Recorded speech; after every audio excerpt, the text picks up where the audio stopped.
మీ పిల్లలు ఫారెన్లో చదవాలనేది మీ కల? మీ కలను నిజం చేసే ఏకైక సంస్థ విదేశ్ కన్సల్ట్స్. माननीय Shri V Vijay Sai Reddy ji. Deputy Chairman sir, thank you very much, and I also thank my party president and Honorable Chief Minister of Andhra Pradesh Vijay Jagan Reddy garu for giving me an opportunity to speak on this particular subject, sir. Sir, for the last 10 years, India has been on the brink of massive economic transformation, which the opposition is not in a position to realize. Sir, for the last 10 years, again, we have grown from being 10th highest GDP to 5th highest GDP in the world, which my colleague, Honorable former Finance Minister Chidambaram couldn't realize it. Sir, in the next 5 years, under the leadership of Modi ji, we are poised to become third largest economy in the world, crossing 5 trillion mark. India continues to retain its fast-growing economy status even in the face of global economic slowdown. And we have faced the COVID situation. Even during COVID situation, there is no economic stride, and it continues to grow in the economy. Sir, last year, our GDP growth stood at massive 7.2%, which was twice the average of emerging market economies. And our Honorable former Finance Minister extensively spoke about the GDP. And he was all along talking negative about the GDP, and he couldn't realize that there is a growth. And currently, we have surpassed the market expectations and registered a 7.6% growth during second quarter of this current 2023-24. Sir, and coming to the tax collections, which the opposition has to realize the importance. There is a significant growth in the tax collections that has become the norm, and this has fueled the economic growth, sir. Sir, within 10 years, the direct tax collections have increased by 160%, and from 6.4 lakh crore in 2013-14 to 16.6 lakh crore in financial year 2022-23. Sir, this year, this 6 months from April to September, tax collections increased by 18%. Sir, till now, the GST collections, now up to this direct taxes and then indirect taxes, till now, GST collections for this financial year stands at 13.3 lakh crore, averaging 1.66 lakh crore monthly. This is whopping 12% hike over the last year. The increase in tax collections without substantial tax hikes goes to show that the government efficiency in improving our tax compliance and expanding the tax base. Sir, even there is no applaud from the treasury benches. Opposition, I'm very sure they will not applaud.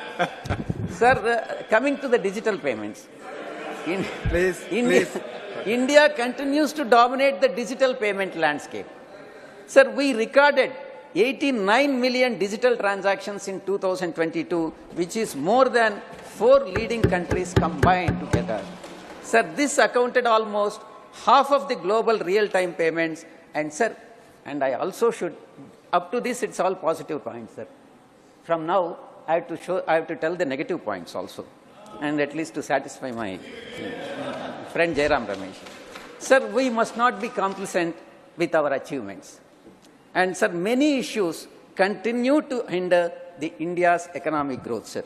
Sir, the first I would like to point out among the negatives is depreciating rupee, which is very, very alarming. Sir, rupee was worst performing Asian currency in 2022. Sir, for the first time ever, the value of rupee crossed 80 against the dollar. Currently, it stands at 83.4, which is very, very alarming. Sir, it is successively, the rupee is depreciating year after year, from minus 8.5% in 2018 and minus 10% in 2022. Sir, depreciation of rupee has got a significant impact on the overall development of the country, sir.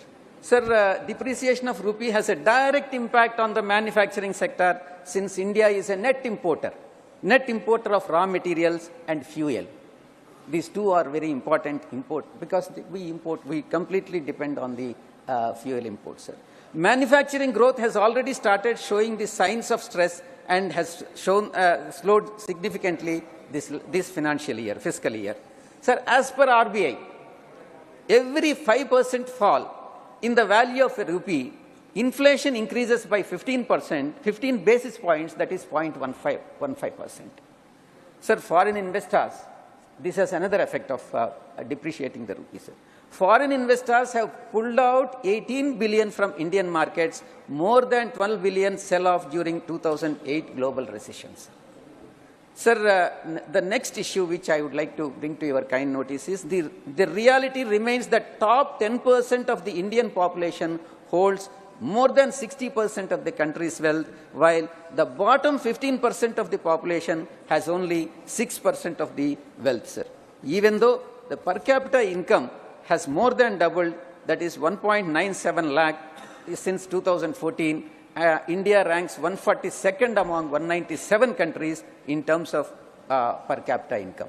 The last point, sir, which I would like to bring to your notice is widening widening trade deficit, which is again alarming. Sir, India's overall trade deficit reached 122 billion in financial year 2022-23 compared to $82 billion in the previous year.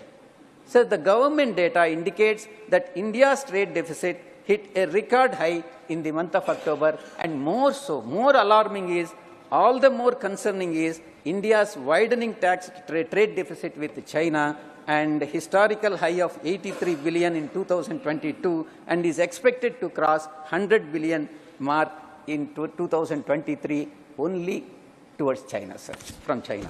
Sir, in conclusion, we cannot afford to be complacent and we should take the necessary steps. I request the Honorable Finance Minister, though there are positive aspects, there are also negative aspects in this economic growth. So I request the Honorable Finance Minister to address all these issues and make the economy more strengthened. Thank you very much, sir. Thank you. Thank you, Mani Vijay Sai Reddy ji.